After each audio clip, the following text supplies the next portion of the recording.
Tenai.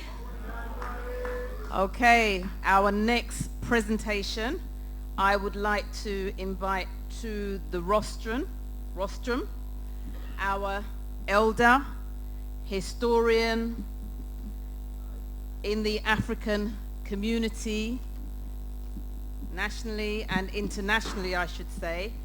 We would like to call Elder Cecil Gutzmore. Can you give him a round of applause, please? Tenai.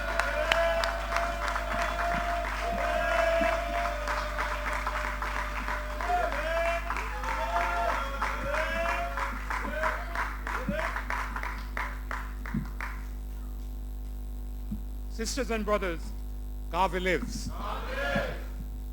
And we have the task of making Garvey's life real.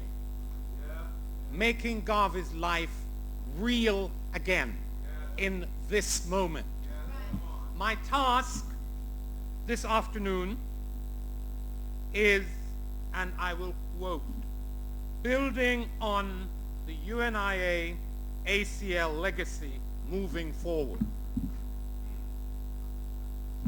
Brother Tafazwa showed us how far Garvey took us. And it matters that he took us that far. It matters that we had enough race pride. It mattered that we had enough self-organization. It mattered that we had enough self-confidence to do what we did in Garvey's time.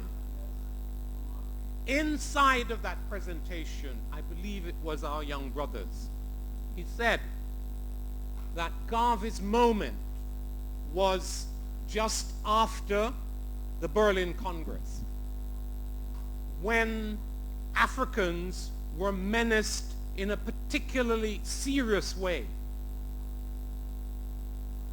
In 1914, Garvey, not coming from nothing,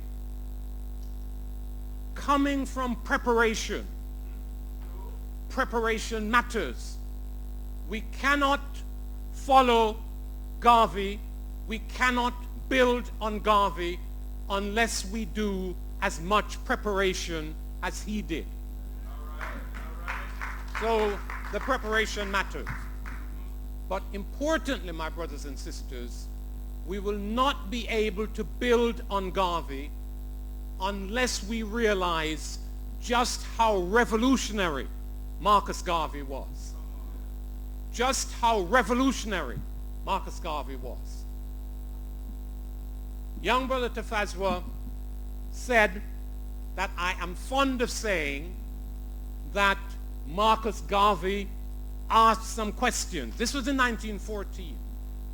Having looked around, Garvey asked the question, what is the condition that us Africans find ourselves in? One, and two, what is it that us Africans have to do to get out of the condition in which we find ourselves? It was a condition of colonization. It was a condition of degradation. Garvey's program, and this matters, my brothers and sisters, all of what Tafazwa said about what was achieved is real. But fundamentally, Garvey said, we had to liberate ourselves and unify our continent. We had to liberate ourselves and unify our continent. And it is important, my brothers and sisters, that we understand now that it took fellow Africans a while to understand what Garvey was saying and to catch up with him. And that the extent to which we caught up with Garvey was very partial. And it matters that it was partial. So, when in 1945, Africans gathered at a very important event called the 5th Pan-African Congress, what was happening there was that Africans gathered in that Congress, and Garvey had by that time 8 that were bigger. Yeah? 8 that were bigger, beginning in 1920. But what happened in 1945 was that the African world caught up with Garvey, partially. They conceded and understood that Africa had to be liberated. But they saw and unified, but they saw the liberation as purely a liberation from colonialism, from white rule. And that was not Garvey's program, nor, importantly, my brothers and sisters, was the mode of unity that they engaged in. Not the total unification of Africa. Nothing like that has yet been achieved. And that nothing like that has yet been achieved, and that all we have managed to do is liberate ourselves from political white rule, means that Garvey's great achievement is only half, or perhaps even less than half, fulfilled. And it matters.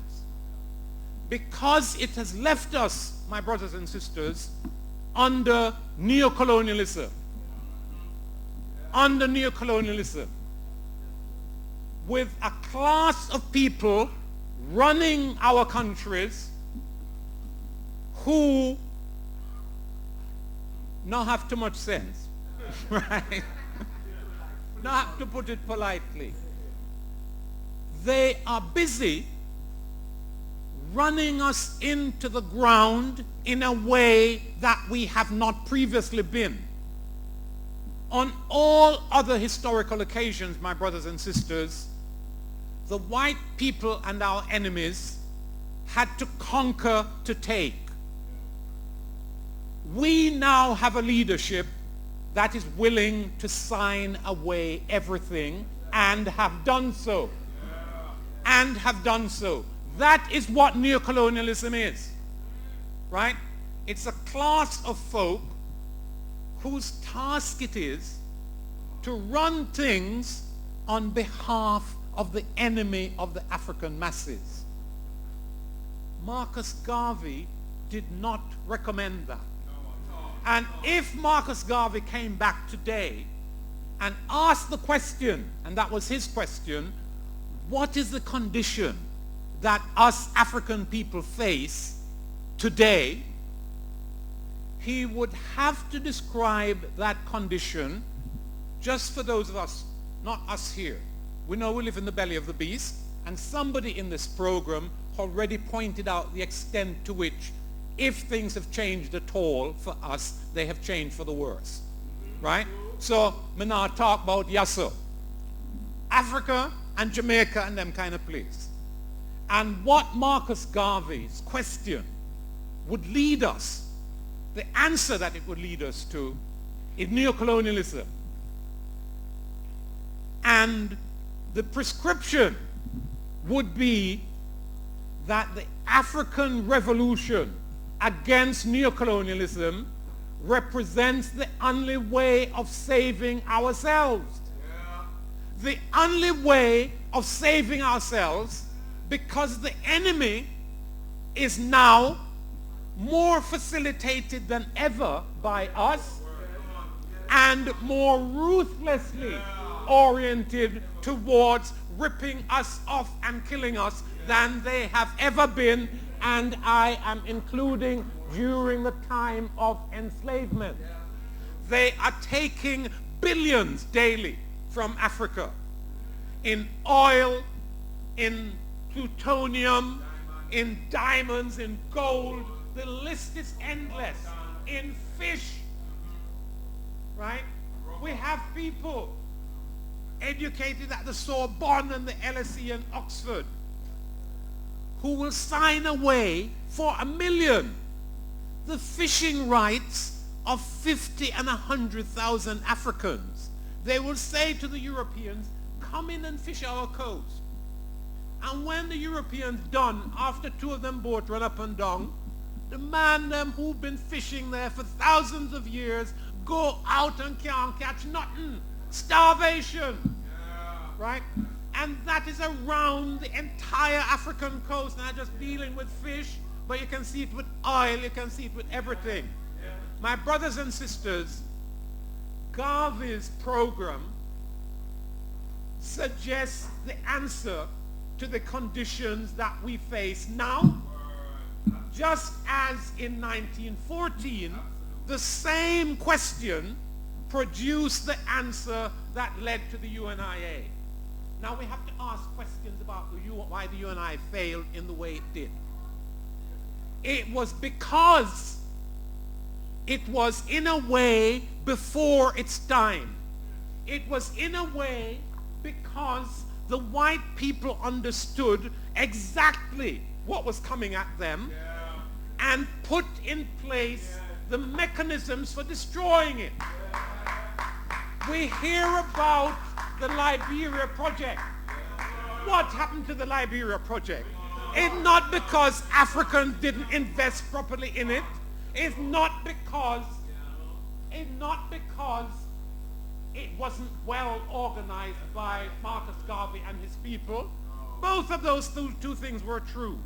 It fell apart because the ruling circle in Liberia, fearful of Garvey's links with poor Africans in the interior, and mindful of what the white people were saying to them about how dangerous Garvey was, proceeded to destroy the project. Garvey had lots of enemies in his day. If you say W.E.B. Du Bois, you will be mentioning one of them, right? So, yes, absolutely. But importantly, the destroyers of that project were in Africa. And it's important that we understand that when we're talking about neocolonialism, it's not new. They set up Haiti after that glorious revolution. They set up Haiti after that first glorious revolution as the first neocolony. That is why Haiti is in the situation that it presently is in.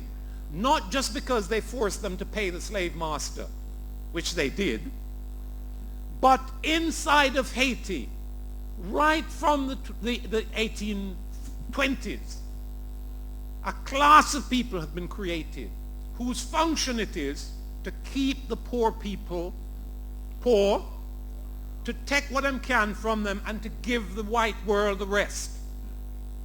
And when it's not going well, the white world invades to make sure that it goes better in their interest. Haiti is the first neocolony. And Liberia was the next one.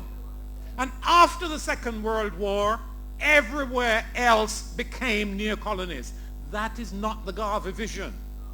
And if we Africans now want to fulfill Garvey's vision, let me repeat that we have to realize how revolutionary Garvey's questions were and how revolutionary Garvey's proposal for solution were and how necessary it is for us Africans to embrace that program. And it's the program for the African Revolution.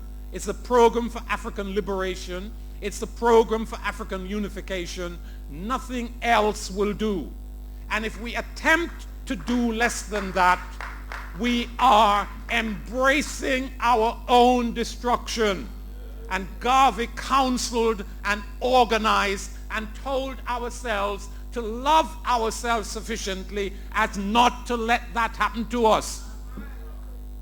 As not to let that happen to us.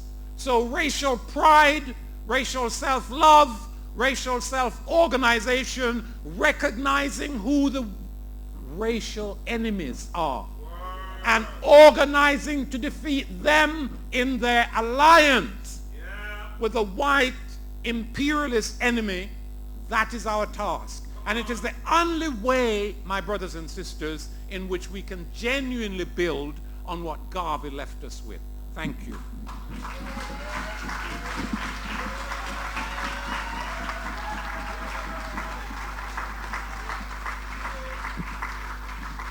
Tenamwari brothers and sisters, we can do better than that. Give him a round of applause.